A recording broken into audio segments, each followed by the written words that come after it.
Good morning. Thank you all for coming. Nearly 7 weeks ago, I stood in this very spot and described my proposal for next year's budget. We need a budget that moves North Carolina forward and that is focused on investing in our future. The budget that the General Assembly passed last week fails that test. It falls short in a number of areas, which I'll go through in a minute.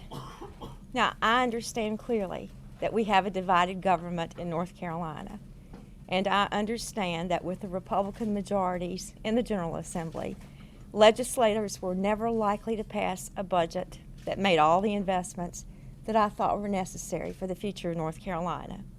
But I was prepared from day one to compromise.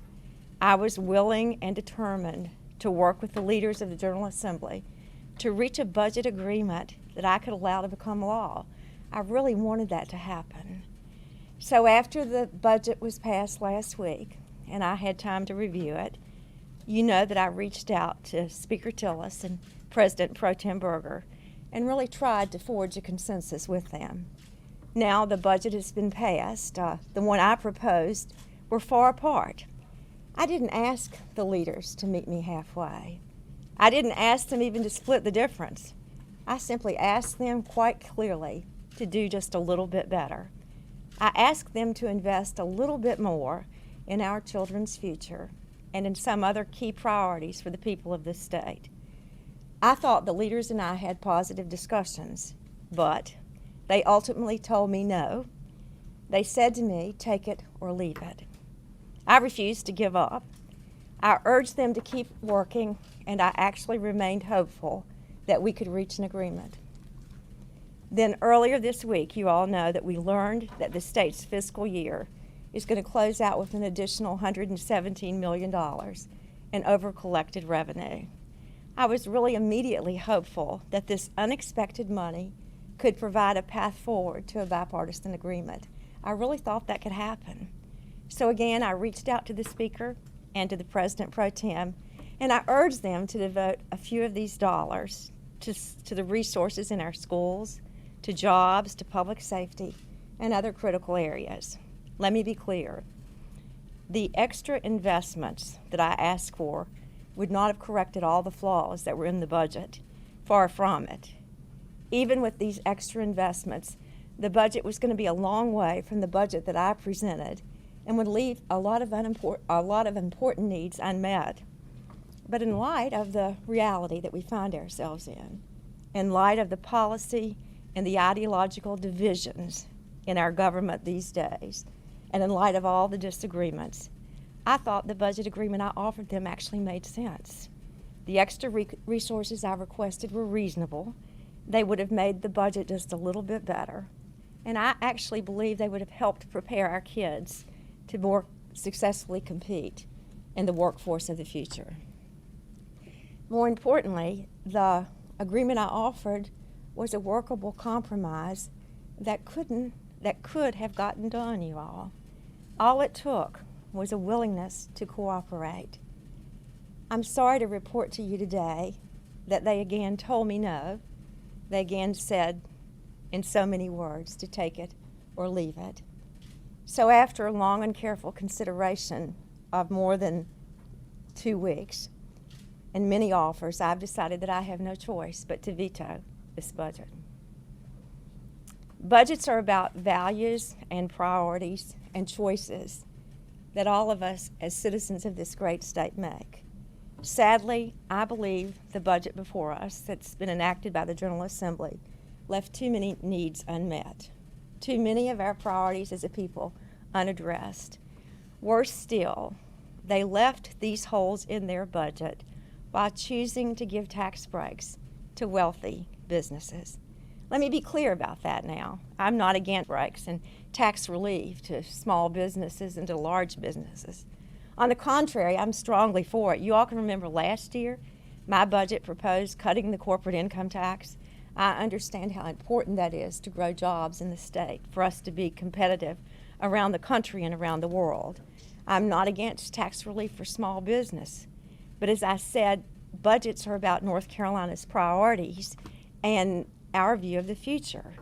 I simply don't believe as a citizen that the General Assembly should give tax breaks to equity partners and law firms, to lobbyists and other wealthy business owners, while they leave the needs of our classroom and of our state unmet. First and foremost, let me talk about schools.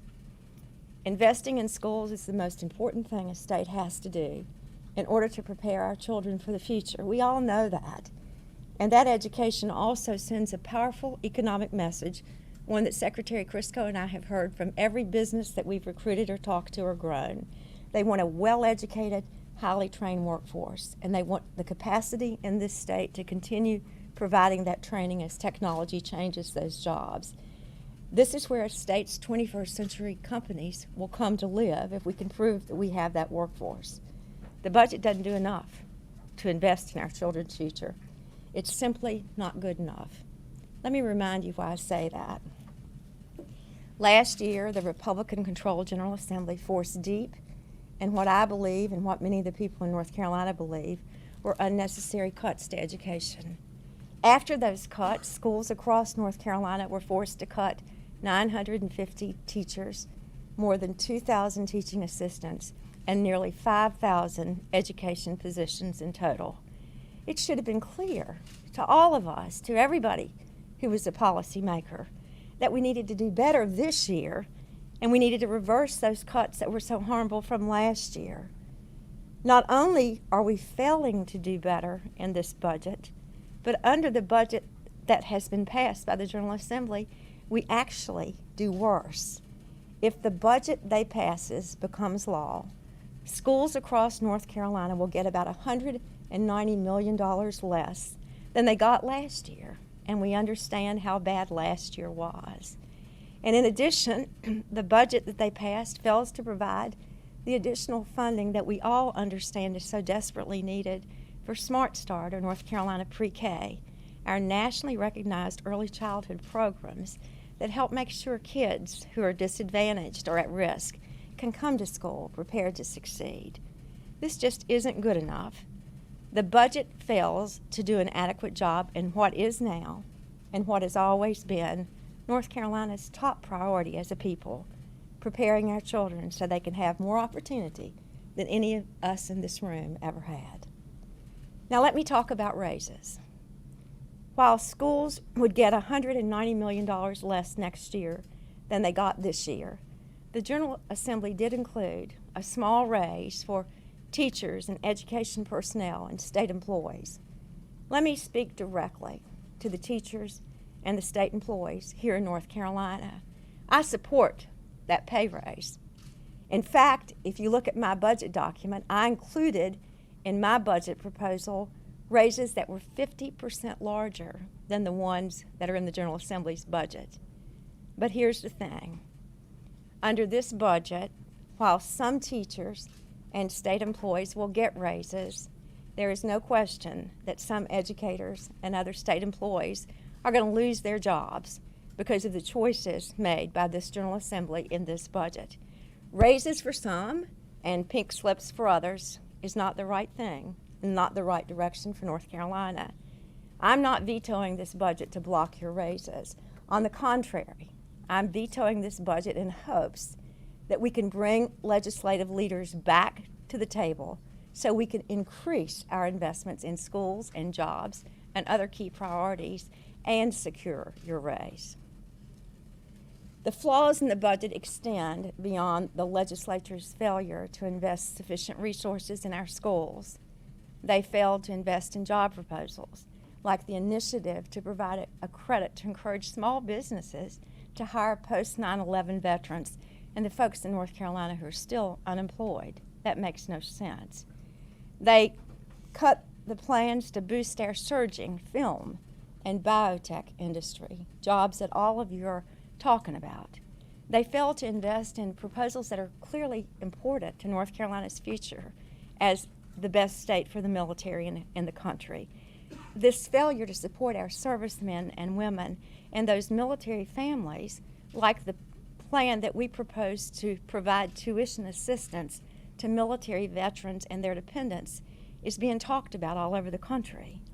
They failed to invest in public safety, you all, After we did justice reinvestment, they failed to put those probation officers on the street to oversee criminals that were going to be letting out of the prisons.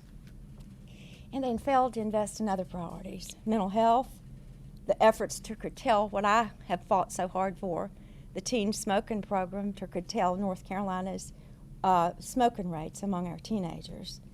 Finally, they failed to take action on a bipartisan plan to compensate the verified living victims of the state's former eugenics ward program, which, as you know, involuntarily sterilized North Carolinians during the 20th century.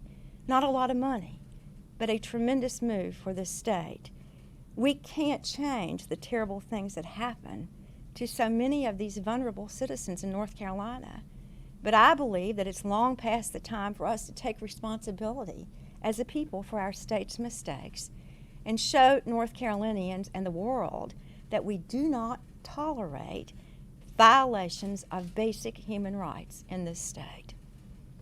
As I said, budgets are about priorities. They're simply a reflection of what we believe as a society, what we believe as a people, and how we see our future as a people. For months, many of you have been with me, I've traveled around the state, visiting with schools and talking to parents and other educators and other people. But mostly, I've learned to listen, and I've heard a lot of interesting things. But to sum it all up for you, loudly and clearly, is that the people across our state, whether they're parents or grandparents or teachers or business leaders, whomever they are, they believe that we in North Carolina are not doing enough to invest in our children. They believe that. People across this state understand the link between education and economic development, and they are concerned. All of them are concerned. This budget falls short. And despite my efforts to reach out, not one time, but time after time after time, and despite my core belief that they would come to some kind of middle ground, some kind of consensus, and in the last weeks, not even a middle ground, that they would give just a little, not even halfway, they've said no, no, no. Take it or leave it. So later today, I will veto this budget. Legislators have chosen for decades in this state to invest in our children. And this legislature, for the second year in a row, have chosen to not do that. Y'all, they still have a chance. That's the good news today. They still have a chance. The General Assembly is in session. We've heard their leaders saying that some of them are working today, and some will be back Monday and Tuesday, we hope. I urge those members and those leaders, the pro tem and the speaker, to work with me to improve this budget so that it can better exemplify what we as a people believe about North Carolina and our future. I want this budget to pass. I want to invest more in our children. And I'm asking them once again to come back to Raleigh and work with me on making this happen. You know me, I will never stop fighting for North Carolina's children and their future. I'm hopeful that the General Assembly will roll up their sleeves and join me in that effort, because the bottom line is we, the people of North Carolina, deserve that kind of bipartisan effort to solve a challenge to make our state better. I'll be happy to take your questions.